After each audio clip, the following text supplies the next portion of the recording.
tonight. Love, not hate, makes America great. Widespread anti-Trump protests across the United States and here at home. We're protesting this idiot who seems intent on destroying our planet. Protesters voicing their concern with the American administration amid the war in the Middle East.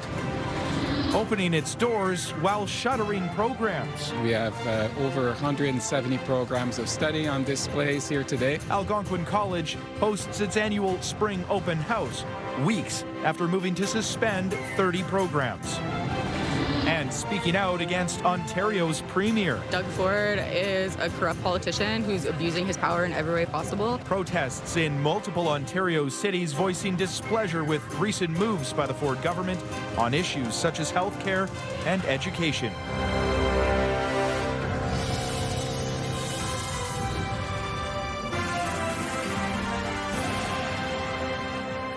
Good evening and thank you for joining us. We begin tonight with more widespread anti-Trump protests both in the United States and here in Canada. There's a sea of people gathering here in the nation's capital in the latest demonstration that was held outside the U.S. Embassy. CTV's Kimberly Fowler joins us live in studio with more on this No Tyrants protest here in Ottawa. Kimberly. Well, yeah, Austin, dubbed No Tyrants protests on this side of the border because we do have a king as part of the Commonwealth, King Charles III. Now, the protests are against policies, perceived authoritarian actions, and concerns over what demonstrators call anti-democratic tendencies of the Trump administration in the United States. Now, notable rallies taking place in Toronto, Vancouver, and right here in Ottawa, where protesters met outside the U.S. Embassy along Sussex Drive. Many also coming from a planned protest in Montreal that they say was called off. Protesters say their focus is on sustained resistance to Trump's policies, to what they describe as overall tyranny, and for the Canadian government, namely Mark Carney, to stand up to the U.S. president. Here's what some of the demonstrators here in Ottawa had to say. We're protesting this idiot who seems intent on destroying our planet, our society, our civilization, everything good in the world. And if you're not protesting, what the hell are you doing and why aren't you doing it? It's important for the millions and millions of people across the United States and across the world, especially Americans who are living abroad, to come out and stand up and send a message to Donald Trump. There were also thousands of No Kings protests held in the United States and across the globe. Millions of people marching, voicing their opposition and speaking out against U.S. President Trump and his administration, as well as the war in Iran. It comes as Republicans gather for their annual CPAC convention, which for the first time in a decade, President Trump is not attending. Now, last year across the U.S., it's estimated nearly 7 million people attended No Kings protests in the fall, and the White House and other allies have not commented on this weekend's protests, south of the border. Austin. Okay, Kimberly, thank you very much for this. CTV's Kimberly Fowler reporting live for us tonight. Meantime, comments from Donald Trump are raising new concerns about the U.S. taking military action in Cuba. You know, when I went into Venezuela, I said, because I campaigned on the fact peace through strength, you wouldn't have to use. I built this great military. I said, you'll never have to use it. But sometimes you have to use it. And Cuba's next. During a speech at an investment forum in Miami, Cuba said, as you heard it there, or rather Trump said, as you heard it, Cuba is next, while highlighting U.S. military action in Venezuela and in Iran. Now, this comes hours after Secretary of State Marco Rubio met with his G7 counterparts in France. Cuba is already facing a severe economic crisis as the island has been plunged deeper into hardship by the disruption of oil imports from Venezuela. Well, turning now to the latest developments in the war in the Middle East, where the war has opened multiple fronts in an already hostile region. The U.S., Israel, and Iran continue to trade attacks. Meanwhile, the Houthis in northern Yemen have launched their first attack against Israel in this conflict. The group says it fired a barrage of ballistic missiles targeting what it calls sensitive Israeli military sites. This comes after the Israeli military said it intercepted a missile launched from Yemen. The Houthis say their attacks will continue until what they describe as aggression on all fronts comes to an end.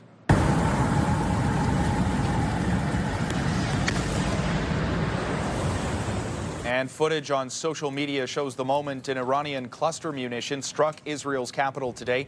It was part of an attack that Israeli officials say killed one person and injured two others. Both Iran and Israel have kept up attacks against each other. Thousands of civilians have been killed across the Middle East since the war began, the majority of them due to Israeli-U.S. strikes on Iran. Meanwhile, reports are coming in that Israeli attacks in southern Lebanon have killed 3 journalists. The killings were confirmed by Lebanese media, who reported that an Israeli strike on a car killed the journalists. Israel says the attack killed a, quote, terrorist working with Hezbollah, a claim that has been denied by the Lebanese group. Here in Ottawa, it certainly doesn't feel like spring as we take our first look at the weather forecast. Another winter blast here, despite the fact that we're almost in April. It's -1 degree, and we do have a continuation of those chances of flurries. The snow coming down heavy at times, depending on where you were in the city this afternoon and this morning, I should say. -5 is the expected low here in Ottawa tonight, -7 in Maniwaki, -6 in Gatineau. And you can see that chance of flurries in much of the region, especially west of Ottawa and here in the capital. Expecting highs tomorrow of around 7 degrees. Chance for some precipitation, so pretty significant warm up for tomorrow. Expect some snow, potentially some rain. Again, that high of 7-8 degrees if you are in Gatineau. Algonquin College hosted its spring open house today, welcoming prospective students to the hallways for a show and tell of what's on offer at the college. But it comes as the post-secondary institution recently suspended more than 24 programs. CTV's Natalie Van Roy is live with more on this. Natalie. Austin, Algonquin College's president said there were more than 170 programs featured at the open house today, and although 30 others have been suspended, he claims the future is bright at the campus. More than 3,000 prospective students and parents roamed the hallways at the Ottawa campus of Algonquin College, learning about programs like nursing that are available for the upcoming semester. Got accepted into winter, so really excited about that. Still considering which college to go to, so this is a great opportunity to see the campus. Grace Cleesby is here with her mom for a walkthrough of the practical nursing program. It's been really awesome to see all the buildings and, meet with all the people. I really want to be able to help people. I'm really interested in the medical field, and my aunt's also a nurse, so I've heard about it. If there's a permit. The spring open house comes only weeks after Algonquin College's Board of Governors voted to suspend 30 programs. We obviously have programs that will no longer be offered at the college. We are teaching out those programs, so the students who are currently in those programs will get to finish what they've started. The move comes as the institution faces funding shortfalls and a decline in international enrollment. Going through some efficiencies that allow us to really focus on areas of priority for the college, for our community, and priorities that align with the government's goals as well. More than 170 programs on display here, representing everything from baking and culinary skills to welding and construction, aircraft maintenance. We have a large shortage of aircraft maintenance people in Canada. We are losing more than we are replacing. So this is to veterinary technology. A lot of people don't realize how much work actually goes into being a veterinarian technician. Cats and dogs, how to keep them healthy for everyone, how to give vaccinations, how to give sub-Q fluids, how to make sure everything is right, and how to assist our doctors. Staff here hoping the college continues to invest in the programs still on offer. I'd like to see more money. I'd like to see the program grow. I'd like to see more training aids, more equipment. And for the suspended program, students currently enrolled will be able to finish their studies, but no new students will be admitted for the fall.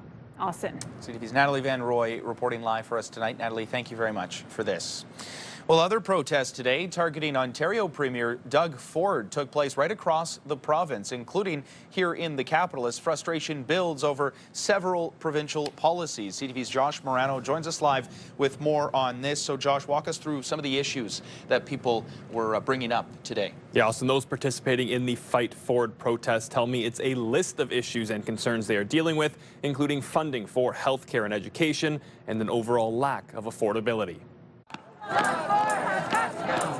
It's a call for action and transparency. Doug Ford's mandate needs to end. It's one of dozens of protests taking place across the province, including Toronto, London, and St. Catharines, calling out Premier Doug Ford and his government. Throughout all of my education, all that's been hammered home is public interest is priority over profit, and that's not being reflected in Doug Ford's government. For Zavi Gotham, it's not just one policy. Cuts to healthcare, OSAP, and the development of the Greenbelt all cause for concern. The 413's been something close to my heart since I was in high school.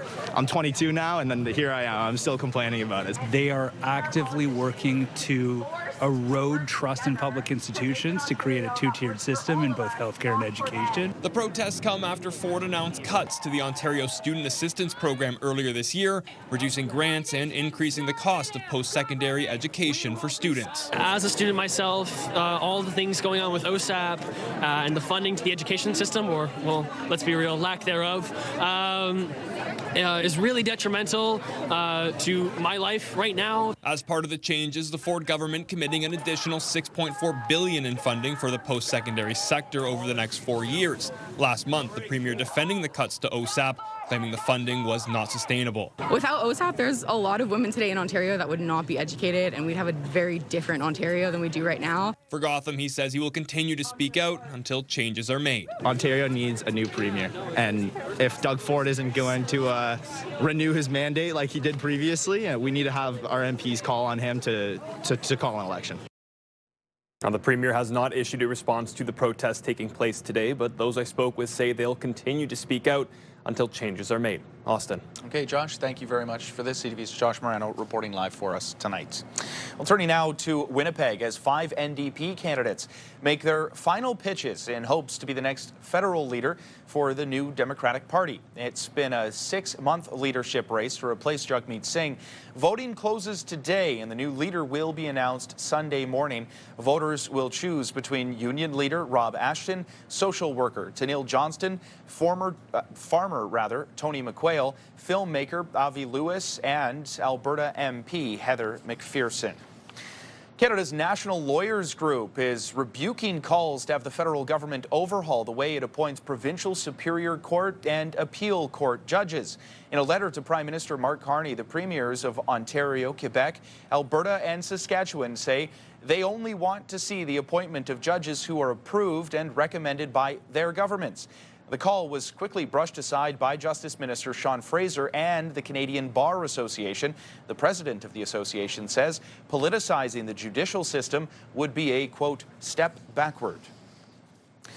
Well, a sweet tradition is back in Ottawa this weekend. The Vanier Sugar Festival happening today and tomorrow, celebrating the maple syrup season in spring. The ever-popular event on at the Vanier Sugar Shack, which sits just 5 kilometers from downtown Ottawa. And CTV's Kimberly Johnson had the chance to visit that event today. She joins us live with more on this time-honored tradition. Kimberly.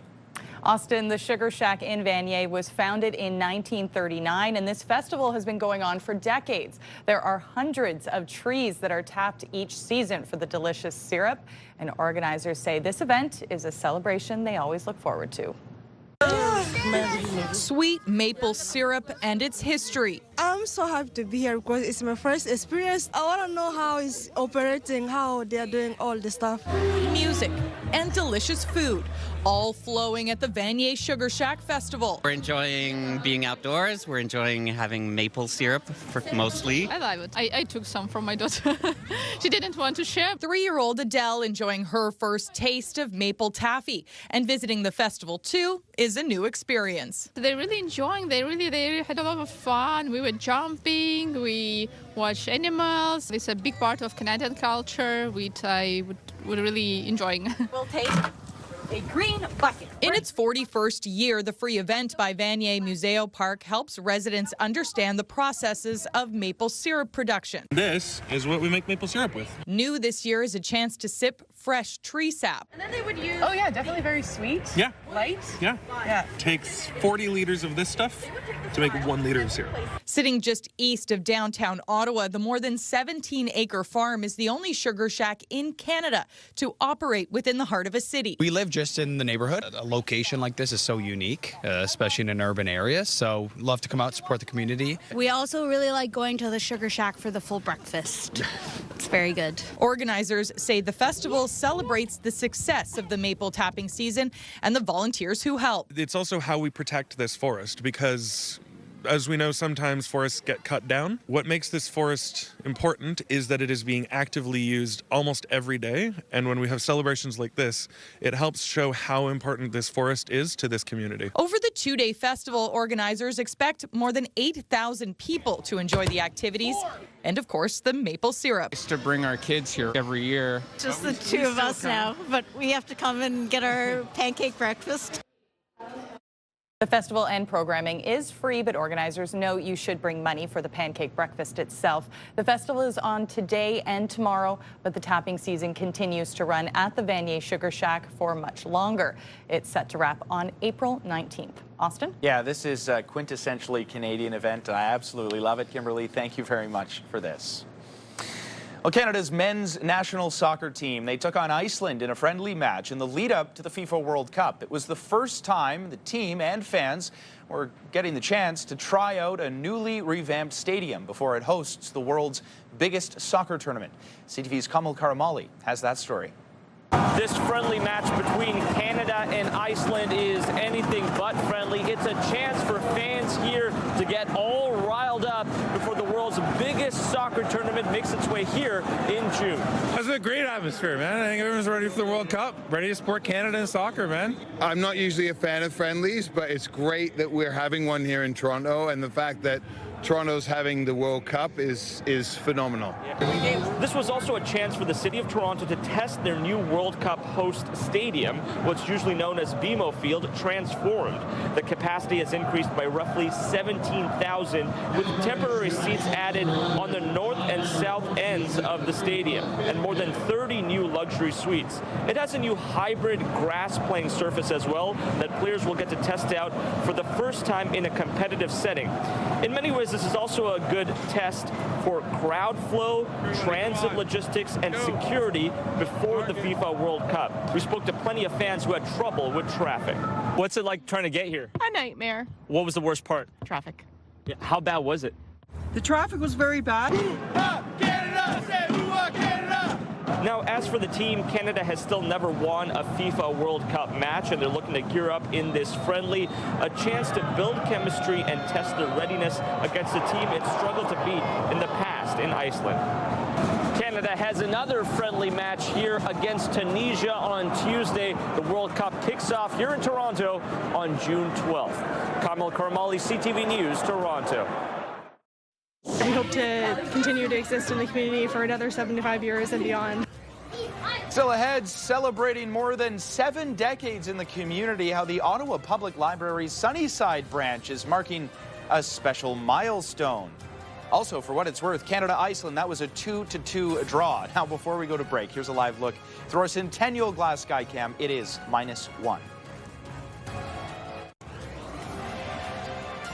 There's a live look at Ottawa streets right now. Some cloudy shots, but really no real significant traffic to be concerned of. There is an Ottawa Black Bears game going on tonight at the Canadian Tire Centre, but the roads are clear, so don't expect too many delays. For more than 7 decades, the Ottawa Public Library Sunnyside branch has been a staple in that community, and now the welcoming space for reading, learning, and connecting is celebrating a major milestone. CTV's Camille Wilson has that story. That means Bob the Book Worm is hiding somewhere in the library. 75 years of books, programming, and serving the Sunnyside community. Ready to have yours done, Brad? For Kaylee Richards, the Ottawa Public Library Sunnyside branch is a common stop. I have 2 young kids and we live in the neighborhood, so we are here often. We've had great experiences with the children's programming and just coming on a weekly basis with my kids and learning about different books. The Sunnyside location is celebrating 75 years, welcoming everyone to mark the occasion. The fact that they have lots of different activities going on throughout the day for different individuals in the neighborhood is really nice. It's a nice opportunity to come together and celebrate. The Sunnyside branch, dating back more than 100 years, originally starting in the basement of a school as a small book depot before growing into this space, now marking 3/4 of a century on Bank Street. The public library is one of the last third spaces that exists, and I think especially in a time when many folks are experiencing a cost of living crisis, it's important to recognize that we have this free space with lots of resources. And for many, like Amara McLaughlin, it's a multi-generational home. It's really exciting to be here to celebrate.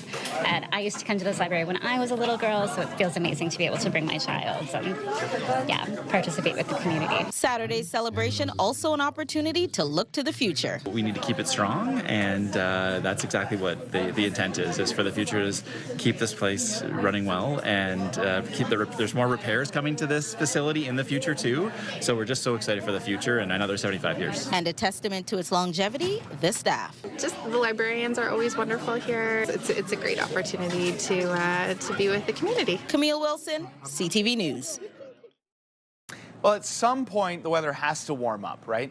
I feel like we've all been saying that for ages. It's been like 3 weeks since I put my parka away, so I feel foolish now. But we're taking another look at the weather forecast, and we're starting to see some patios that are being set up in the Byward Market, but obviously not a lot of people sitting outside for a pint right now. There's a look at another patio, but again, it is still quite cold. Here's a look at the satellite radar. Some light activity scattered across the region, most of it happening this morning and early afternoon.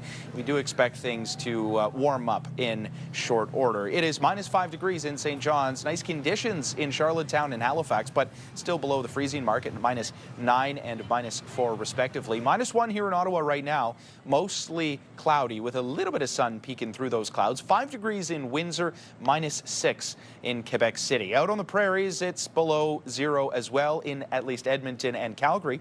Pretty nice day in Regina at 4 degrees with nice sunshine, and cloudy conditions in Vancouver. They are sitting at 9 degrees. So we do expect things to drop to -5 tonight with that chance of flurries. The wind picking up by tomorrow afternoon, but nothing overly windy. 19 kilometers an hour from the southwest with a high of 7 degrees. A chance of precipitation. Wondering if that's going to fall as flurries or maybe some sleet, some slushy-like conditions. Same goes for the Ottawa Valley, a high of 6 degrees once they get through that low of -6 tonight. The high is 7 for along the Seaway with that same chance of flurries. Slightly stronger wind speed as well at 23 kilometers an hour. So the 7-day will show us that we will finally be getting some spring-like temperatures, but the conditions are going to be pretty nasty. That's the expectation for this week. A lot of precipitation, high of 7 degrees tomorrow, as I mentioned, and then 15 on Monday. So nice warm conditions with a 30% chance of showers. Periods of freezing rain or potentially some snow on Tuesday. 3 degrees, that same 3-degree high on Wednesday. 4 degrees is the expectation for Thursday with a mix of sun and clouds. So it looks like between the temperature and the conditions, Thursday is probably going to be the nicest day that we have this week. As the war in Iran wages on, Iranian Canadians are continuing to have trouble connecting with loved ones as an internet blackout remains in that country. CTV's Alex Karpa caught up with a few families who are worried for the safety of their loved ones. Jaleh Parseh is trying to reach her brother in Iran. I'm trying to phone on his number, mobile.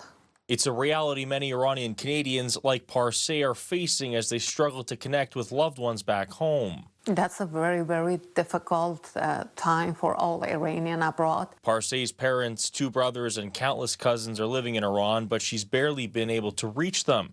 Internet access in the country remains shut down following the U.S.-Israeli war on the country. It impacted our families a lot. Like, I found that myself, I'm just overwhelming, but I try to be strong. Parseh spoke with her brother last week, but it was only for a couple of minutes. She doesn't know when she'll be able to talk with her family next. So this is my mom. She is 82 years old. Nafise Rezai has the same worries as Parsay. Some of her relatives, including her mother, have made it to Dubai, but many family members and friends remain in Iran. I hadn't been able to get in touch with them. Rezai is worried and says it's stressful not knowing if her family is safe. It takes you such a long time to get news of, your loved ones. Earlier this year, Iran's government restricted internet access during widespread protests. Tech experts say while there are alternative ways to communicate, they can be risky. The government is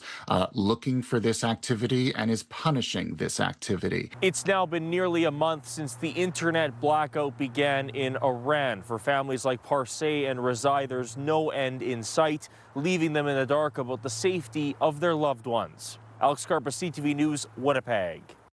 Harper Tyler Cousins jumped up, and now Cousins spins and shoots, scores!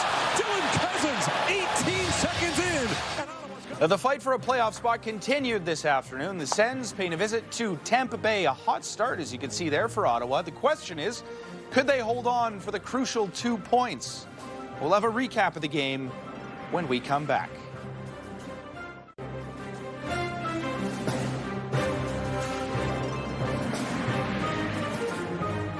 Tiger Woods has been released from jail after about 8 hours in custody. On Friday, the golf legend was charged with driving under the influence. CTV's Joy Malbin now on what this latest run-in with the law could mean. Tonight, troubling headlines involving golf great Tiger Woods, involved in yet another car crash. Mr. Woods did exemplify signs of impairment. Florida police charged Woods with driving under the influence after his Range Rover was involved in a rollover crash while trying to overtake a pickup truck pulling a small trailer. Fortunately, no one was hurt. We had DRE experts evaluating him, and they believed from on scene that he was not impaired on alcohol. They believed it was some type of medication or drug. But when it came time for us to ask for a urinalysis test, he refused, and so he's been charged with DUI. The golf legend, no stranger to crashes and controversy. In 2021, he was speeding in a residential area, a horrific crash where doctors considered amputating his shattered right leg. He was never charged. I'm lucky to be alive, but also still had the limb. In 2017, Woods was arrested for driving under the influence, and another crash in 2009 revealed scandal that led to the end of his marriage. Tonight, the president weighing in. I feel so badly. He's got some difficulty. There was an accident, and that's all I know. Very close friend of mine. He's an amazing person. For those who watched Woods swing his way back to competitive golf after several painful back surgeries and rupturing his Achilles heel. That part is sad. Again, it's a disappointing situation that Tiger finds himself in, and when he finishes his career, I think this is going to be part of it. Woods spent 8 hours in jail and later released on bond, but speculation of yet another comeback at the Masters next month very much in doubt. Joy Malbin, CTV News, Washington.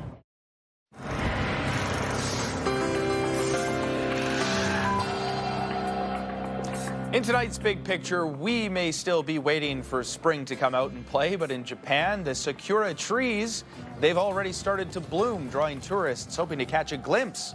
In Japan, cherry blossom season is synonymous with hanami, the Japanese word for flower viewing. It's a spring tradition across the country, drawing large crowds to well-known parks where cherry trees grow and swaths of pink and white cover the area. Back here at home, there is still no timeline for when we'll start to see some trees blossoming, but I know that a lot of people are waiting on the edge of their seats. Turning now to some of the other stories you need to know. The Ottawa Senators, they are fighting to keep their playoff hopes alive. The team is in Tampa Bay this afternoon for a tilt against the Lightning. For the Lightning, as Zoom shoots, tap back in front, rebound, great save there, and a chance score! Well, it was a great start for the Sens in this one. They scored twice in just the first 4.5 minutes of the game. Jordan Spence with that goal. But it was all Tampa Bay after that. The Lightning would go on to score 4 unanswered goals en route to a 4-2 win. As it stands, Ottawa is 1 point back of Columbus for the last wildcard spot in the Eastern Conference. The Sens just have 9 games left in the season, and the Blue Jackets, they're actually playing right now. They're playing the Sharks as we speak. Ottawa's next game is set for Tuesday night in Florida against the defending Stanley Cup champion Panthers. Bowes over the Kingston line. Bowes driving the net. Bowes throws it across. They score! First man The there. Ottawa 67s opening their playoff run on a high note last night. Fans are hoping it sets the tone for these next games to come. The Barber Poles on home ice, TD Place Arena, taking on the Kingston Frontenacs, and they won the game convincingly. The final score 7-4 for the 67s. The two teams square off again tomorrow afternoon. Puck drop for that one set for 3 p.m.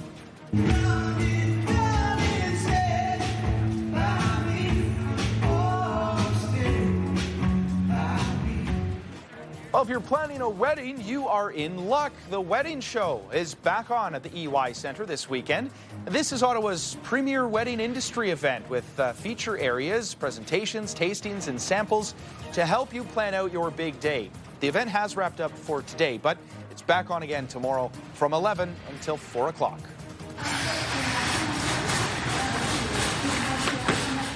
And the Ottawa Food Bank calling on people in Ottawa to help out and drop off donations to support those in need through the Fill the Plates Spring Food Drive. The event running from 10 a.m. to 3 p.m. today at several Loblaws, Metro, Superstore, and YIG locations across the city. The Food Bank says some of the most needed items right now include cereal, canned tomatoes, and oats.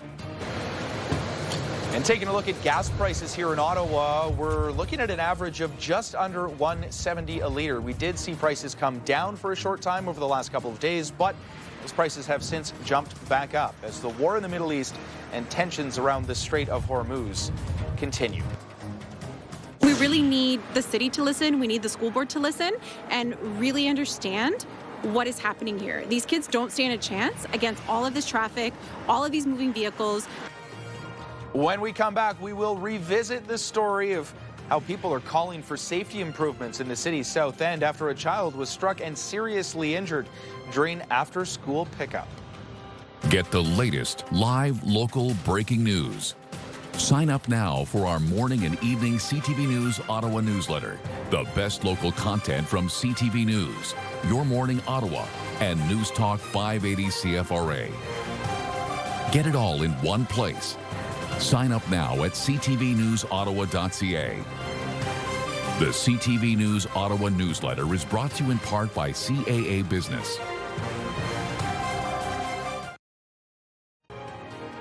iHeartRadio Weekenders is powered by Barhaven Ford, Ottawa's newest and largest Ford store, and Eastern Ontario's Ford EV leader. It's that time of the show where we check in with our iHeartRadio Weekender, Tanea Taylor. Tanea. It's still maple syrup season, so there are still lots of spots to get your maple syrup fix this weekend.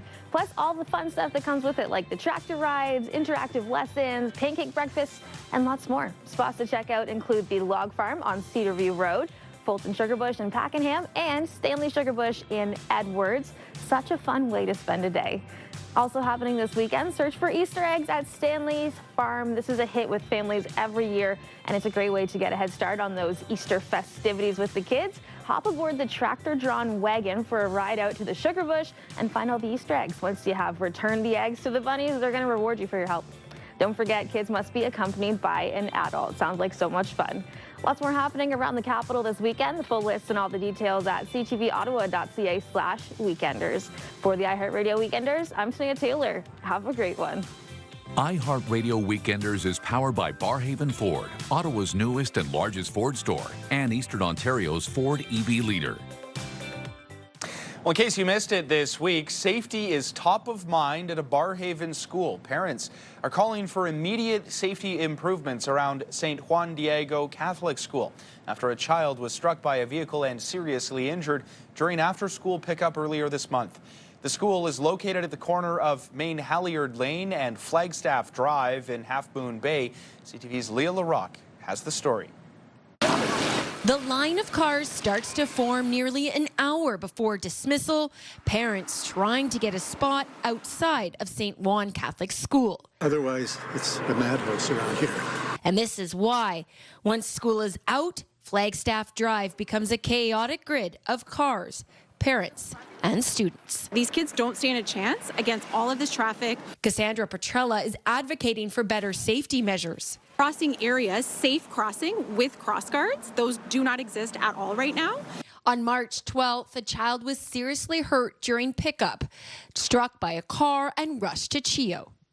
This temporary stop sign was installed. Essentially said, look, we had a child got hit here earlier because we needed a protected place for someone to cross. Can we do it at this intersection? And we've been able to make that work. But driver after driver after driver blows through the stop. And some clearly faster than the 40-kilometer-an-hour speed limit. Apart from speeding, lack of stop signs, and nowhere to park, parents say another main safety concern on this street is that there is no crosswalk, so nowhere for kids to safely go from that side of the street to this one. Students zigzagging between cars that are often double parked. It feels like you have to have all the luck you have in order to not get hit.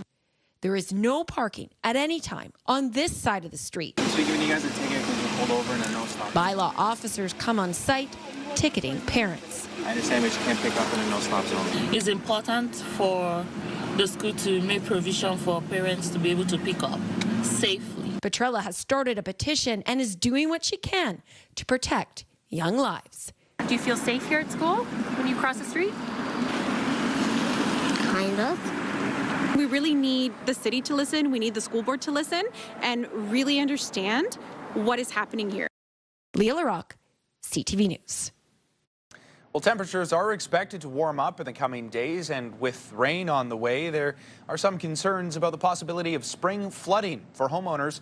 That means looking out for water infiltration. CTV's Kelly Gregg reports. Along the Mille River, it's a sure sign of spring. Patches of open water with a strong current and melting snow and ice along the shoreline.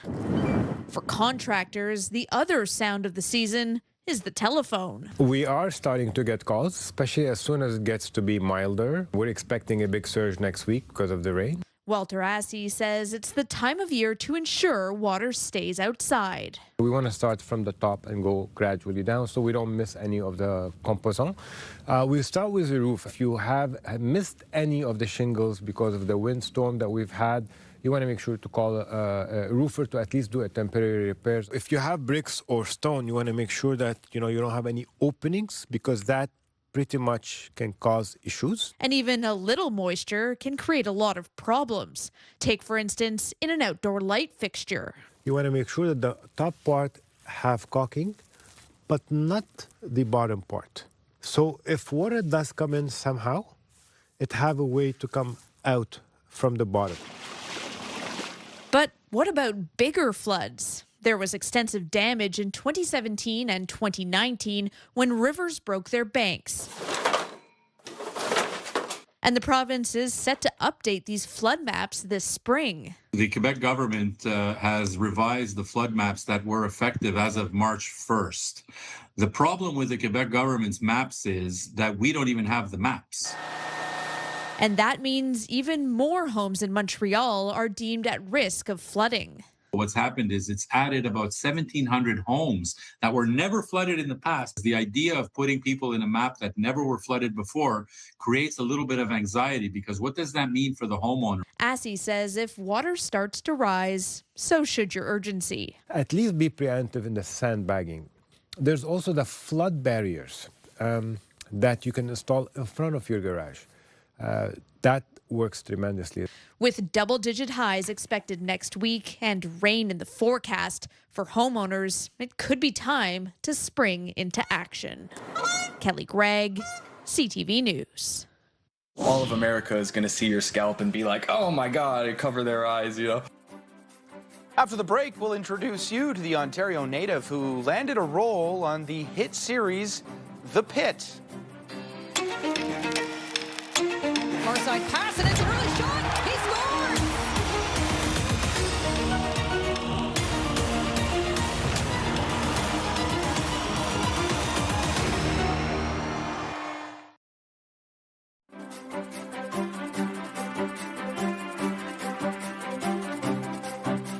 An Ontario man's latest trip to the hospital was life-changing. He guest starred on this week's episode of the hit HBO drama The Pit as a patient in need of life-saving care. CTV's Robert Lothian brings us behind the scenes. Something hard. I don't really remember the rest. Under the bright lights of Hollywood wasn't where Shane Devin Nelson expected to receive his most important operation to date. It's so surreal being able to say that I got to act alongside Noah Wyle, who is the Emmy Award winner for Best Actor. That still hasn't fully set in yet. The Windsorite guest starring in the latest episode of Emmy Award-winning drama The Pit. Dante Casella, 34, blunt trauma from a fireworks explosion in his storage unit. Injured in a firework accident, Nelson's character is in the ER for a gruesome head injury. There was a moment where Fiona Dourif was kind of like, all of America is going to see your scalp and be like, oh my God, and cover their eyes, It's a big break for the Walkerville Collegiate alum who's appeared in shows like Chicago Fire and the Murdoch Mysteries. Nelson spent 4 days in Los Angeles last fall shooting for the hit medical drama. So there's just this beautiful buzz that exists even between the crew members. Like the crew and the cast are like this, Preparing for a character whose life is on the line, though, takes layers of creativity. Every morning on set, I would go into the makeup artist's office and they would put the wig on me, just lather my scalp in glue and then fit it on, and then they add the blood effects. Fortunately, his road to recovery came faster than most. Each scene over the 4 days, eventually getting to the point where they staple it up and it's all healed. Nelson's biggest hits, he feels, are still to come, with his latest showing making it to the screens of millions, just another step in the right direction. I hope that I'm an actor that somebody can then go, oh, I got to work with this award-winning actor named Shane Devin Nelson. I think that would be a beautiful kind of full circle moment. For now, he's working on the release of a new show and waiting to see his own play brought to life, all while sharing the path he hopes others in Windsor will consider. I'm hoping to spread the word to the city and kind of put us on the map a little bit and show that it's possible to become an actor and a performer out of Windsor and make a career for yourself. Robert Lothian, CTV News. Mesdames, messieurs, oui! Coming up, one last hurrah for a Canadian skiing icon. We'll have more on Michael Kingsbury's final event after the break. Before we go to the break, though, there's a live look through our Centennial Glass Skycam. It is still -1. Tonight, Toronto's World Cup dress rehearsal. So excited for the possibilities. Is the city ready to meet the moment and the stars who shine brightest? Later on CTV National News and watch on Crave. Hairstyles, courtesy of Salon Fiorella. Here's a recap of the top local stories we're following right now. A series of protests in the capital today calling into question the leadership of Ontario Premier Doug Ford and decisions on healthcare and education. We have over 170 programs of study on displays here today. Opening its doors while shutting a slew of programs, Algonquin College holds its annual spring open house as course cuts dominate discussions. I'd have to say the pancakes. And of course, going and checking the buckets to see how much sap is in there.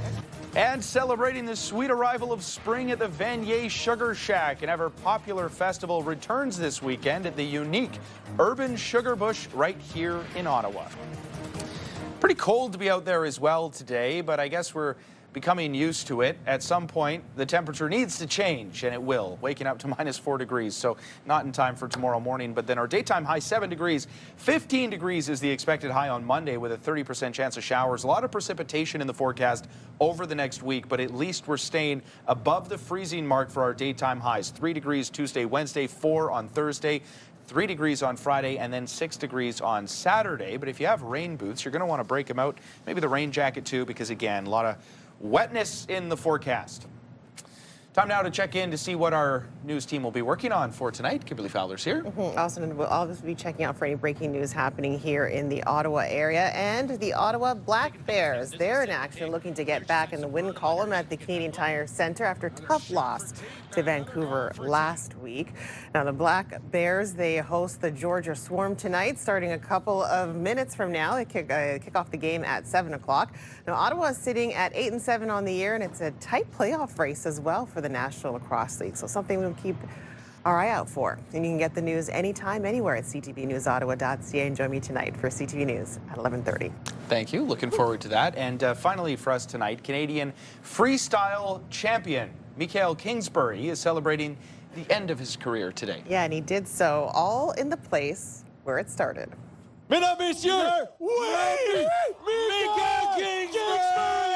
Champion canadien!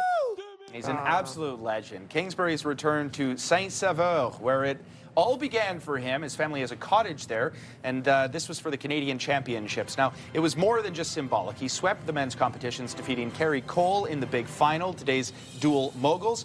On Friday, he won gold in single moguls. The 33-year-old is retiring with a resume that includes 100 World Cup wins, 29 Crystal Globes, 9 world titles, and 5 Olympic medals, 2 of which are gold. That's it? Yeah. What a resume. My goodness. Congratulations.